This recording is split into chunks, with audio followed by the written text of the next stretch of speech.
Et si on discutait un peu organisation pour l'année 2019? Allez, c'est parti, on y va.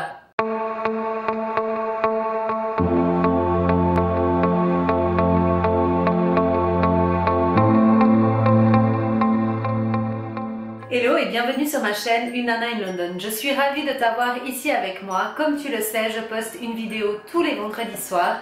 Donc n'oublie pas de mettre la petite cloche ici en bas. Mais avant, tu dois t'abonner. C'est hyper simple et comme ça, tu sauras que ma vidéo est sortie. Sur cette chaîne, nous parlons de motivation, planification et lifestyle. Toutes ces séries de vidéos en décembre vont être là pour t'aider à t'organiser au mieux. Moi, je vais te donner mes astuces, ce que j'ai testé et ce que je continue à tester pour que toi, tu puisses adapter dans ta propre vie.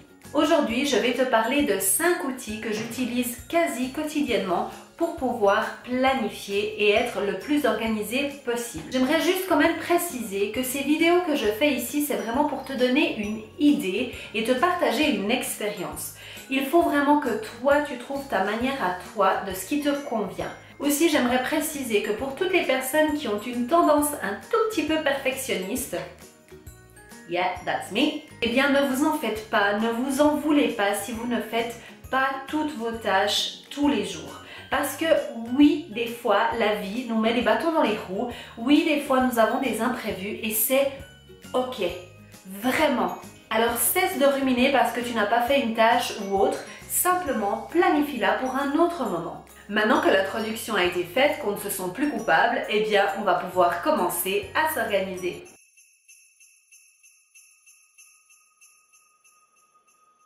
Vous pouvez l'utiliser sur votre ordinateur ainsi que sur votre téléphone portable. Donc c'est hyper pratique quand vous êtes en déplacement pour avoir toujours votre outil sous la main. Donc moi je l'utilise principalement pour ma to-do list. Je vais vous montrer ici quelques tableaux que j'ai créés. Donc en fait c'est différentes listes dans lesquelles vous pouvez inclure beaucoup d'informations. Donc par exemple ici j'ai créé plusieurs listes. On va prendre la wishlist juste pour que je vous montre. Je vous donne un aperçu. Donc, vous voyez que j'ai fait ma liste de Noël en mettant donc chaque personne, par exemple, à qui j'ai envie de faire des cadeaux ou je me suis même mise moi.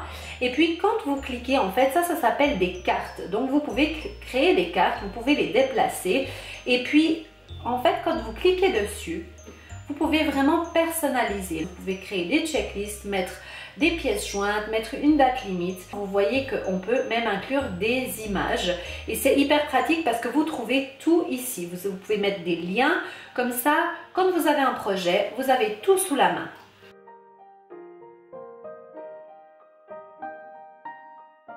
Donc là, je vous montre une vue qui est mensuelle. Moi, je ne l'utilise pas vraiment pour ma vue mensuelle. Je l'utilise plutôt pour tout ce qui est vu plutôt par semaine. Donc comme ça, vous voyez exactement ce que vous avez par semaine. Mais surtout, je l'utilise pour la vue journalière quand je planifie quelque chose. Donc là, vous avez vraiment une vue directement de qu'est-ce que vous avez de planifié ce jour-là. Et pour être encore plus clair, en fait, vous avez la possibilité de prendre planning, donc qui va vous permettre de vraiment voir le jour et les heures exactement avec un système de planificateur. Je l'utilise principalement en fait pour tout ce qui est prise de rendez-vous, pour vraiment me rendre compte, ben voilà ce que j'ai à faire et puis quand est-ce que je peux prendre mon rendez-vous.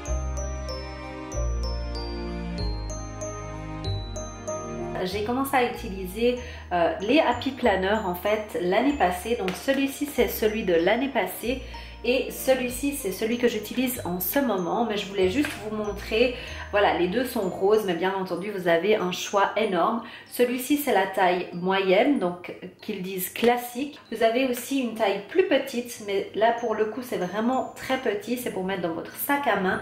Et vous avez une version plus grande que je n'ai jamais commandée personnellement. Donc voilà, sachez qu'il y a 3 tailles possibles.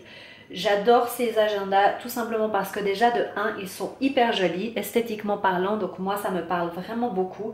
J'adore le fait qu'ils ont justement des quotes et puis vous allez voir, ben, non seulement c'est joli, mais en plus c'est hyper pratique. Donc je vais vous montrer ce que j'adore, c'est le fait que vous puissiez enlever les feuilles. Donc en fait elles sont perforées sur le côté et puis vous avez des anneaux. Et moi ce que j'aime bien c'est que je peux juste transporter le nombre de pages que j'ai besoin. On va prendre celui-ci comme exemple, donc le mois de juillet. Donc quand vous le mettez simplement à l'intérieur comme ceci. Et puis donc moi ce que j'utilise principalement ces planeurs, c'est pour organiser mon mois. Donc vous avez vraiment une vue complète du mois. Ensuite je m'organise également par semaine. Je l'utilise donc pour mes rendez-vous privés. Je l'utilise pour mes rendez-vous professionnels également. Je vais certainement peut-être utiliser un deuxième agenda que j'ai déjà commandé pour tout ce qui est professionnel, pour séparer un petit peu. Pour mes tâches de to-do list justement, donc je vous expliquerai aussi tout ça. Les rappels anniversaires, donc moi ça me permet vraiment d'avoir une bonne vue d'ensemble. Et soyons francs, pour moi j'aime toujours écrire sur papier. J'aime bien avoir tout ce qui est technologie, mais j'adore avoir cette version comme ceci, papier.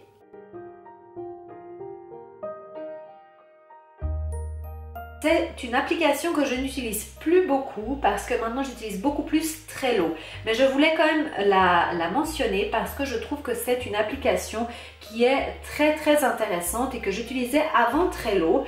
Et puis qui est beaucoup plus, on va dire, beaucoup plus simpliste, mais qui est très efficace également. Vous pouvez l'utiliser sur votre ordinateur ainsi que sur votre téléphone portable. Je l'utilise plus pour tout ce qui est tâches, on va dire, de la maison. Je vais vous montrer à quoi ça ressemble. Par exemple, ici sur mes tâches mensuelles, eh bien j'ai fait simplement, j'ai créé une espèce de checklist. Voilà, j'ai sélectionné en fait par mois certaines pièces de ma maison où j'aimerais me consacrer un petit peu plus, que ce soit pour la décoration ou pour tout simplement du nettoyage. Et voilà, vous pouvez mettre aussi une date pour vous rappeler votre tâche à faire. On pourra vous envoyer même un rappel par email.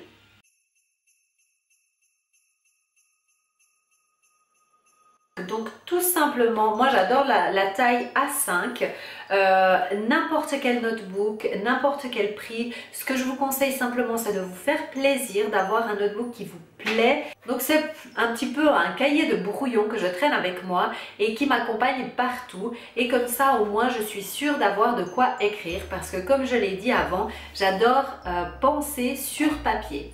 Voilà, ma vidéo est à présent terminée. J'espère qu'elle t'a été utile et n'oublie pas qu'il y a encore d'autres vidéos qui vont suivre tout le mois de décembre qui en fait complètent cette vidéo qui a été faite aujourd'hui. Donc la semaine prochaine, je vais te parler de comment je planifie mon mois. La semaine suivante, nous parlerons de comment s'organiser pour la semaine et la dernière vidéo sera pour l'organisation journalière. Comme tu le sais, j'ai toujours une petite question pour toi. J'aimerais savoir si tu as des applications, des outils que tu utilises en particulier et que tu aimes bien utiliser. Je te dis à bientôt et n'oublie pas, suis tes rêves car ils connaissent le chemin.